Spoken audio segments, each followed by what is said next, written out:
Hey guys, I've had a change of heart. I was wondering what's the point in trying to improve myself? I'm 28 now. It's all over, right? May as well just make Minecraft videos instead. So enjoy. Here's my world from, 3 years ago? What is that? Yeah, 2022. I haven't played Minecraft properly in 10 years. And I never really played survival either. I used to just do the mini games on the servers.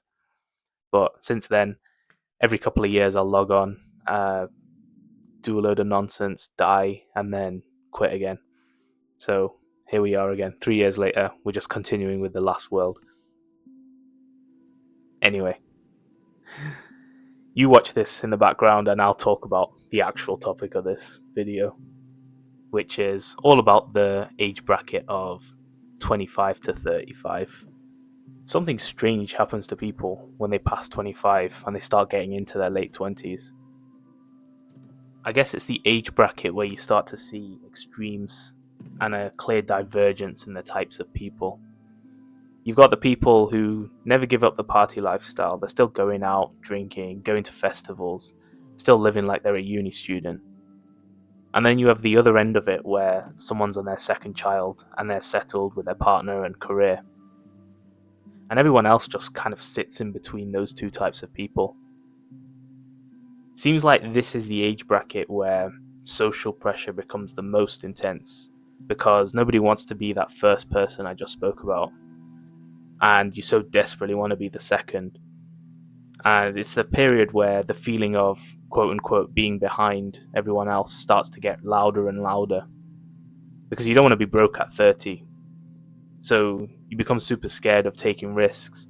If you're in a job or career that you hate, you won't leave it because that means taking a step back, and that would be devastating to you.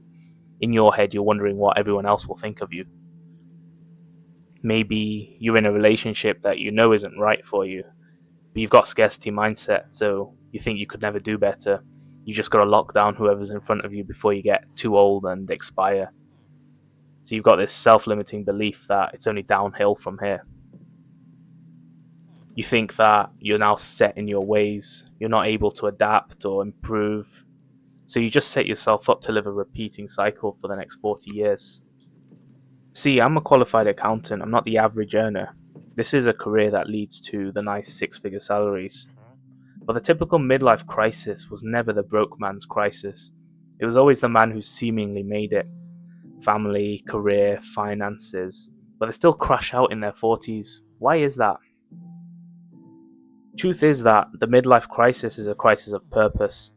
Of someone who's climbed a mountain, then realized it was the wrong mountain. That doesn't mean anything to them. It doesn't fulfill them. It's the gap between the external success and the internal meaning that creates the typical midlife crisis.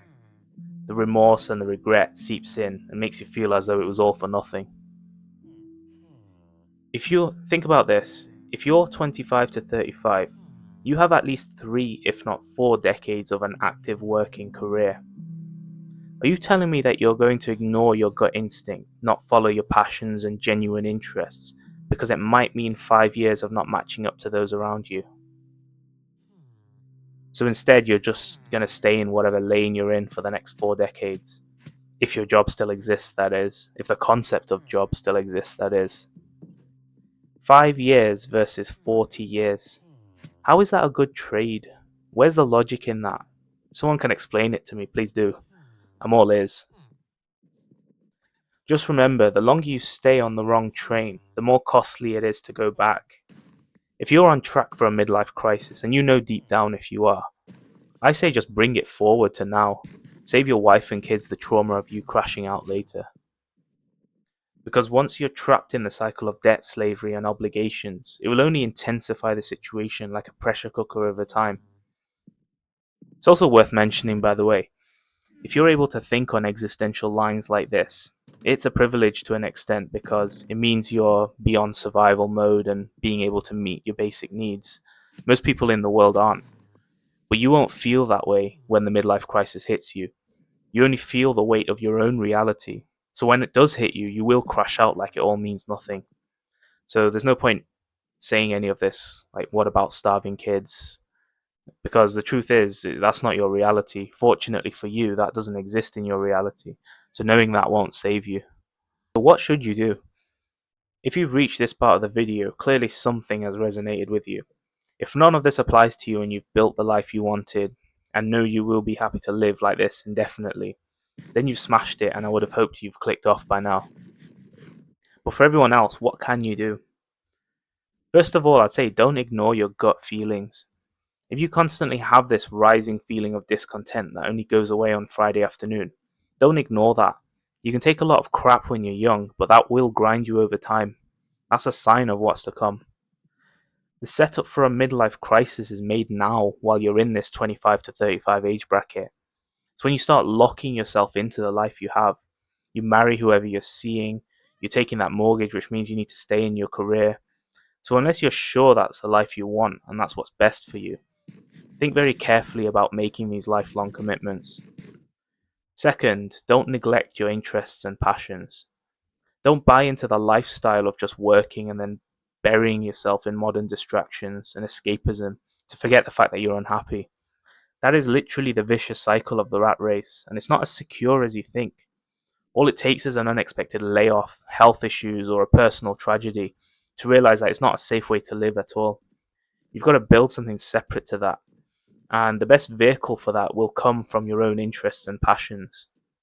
And if you can get to the position where you make a living off your true life's work, you'll never even want to retire.